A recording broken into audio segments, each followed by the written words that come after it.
চুপ চুপ, যা আছে তাই খাবি। আমার স্বামী ঘরে নেই, কোন মানুষের বাচ্চা যে আমার ঘুমের ঘরে এসে বাচ্চার দুধ খেয়ে যায়। ঘুমিয়ে গেলে আমি তো কিছুই টের পাই না, আরো যে কি কি করে তা জানি না। এই পূজা, তুই এমন করে বলছিস যেন আমার স্বামী রাত্রিবেলা গিয়ে তোর বাচ্চার দুধ খেয়ে আসে। আমি কারো নাম ধরে বলিনি দিদি। তোর স্বামী তো ঘরে থাকে না, এ ঘরে তো শুধু আমার স্বামীই থাকে। তা পাড়ার লোক এসে কি তোর বাচ্চার দুধ খেয়ে যাবে? আমার স্বামী তো আজ 5 বছর বাড়ি নেই। কোন শুয়োর যে এই বাচ্চার জন্ম দিয়েছে আমি তাও জানি না। এই তুমি যাও তো, বাজার থেকে ওর বাচ্চার জন্য একটু দুধ এনে দাও তো। ঠিক আছে, যাচ্ছি।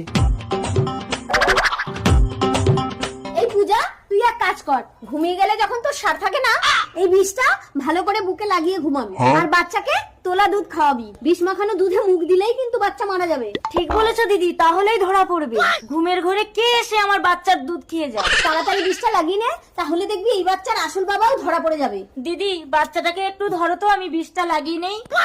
বিষটা ভালো করে বুকে লাগিয়ে নে। দিদি বেশি করে লাগাবো?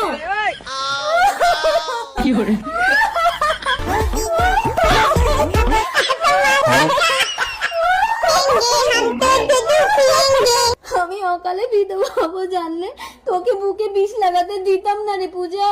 দিদি তাহলে তো মনে হচ্ছে বাচ্চাটাও না, তাহলে কি আমিও বিধবা শাড়ি পরে নেবো?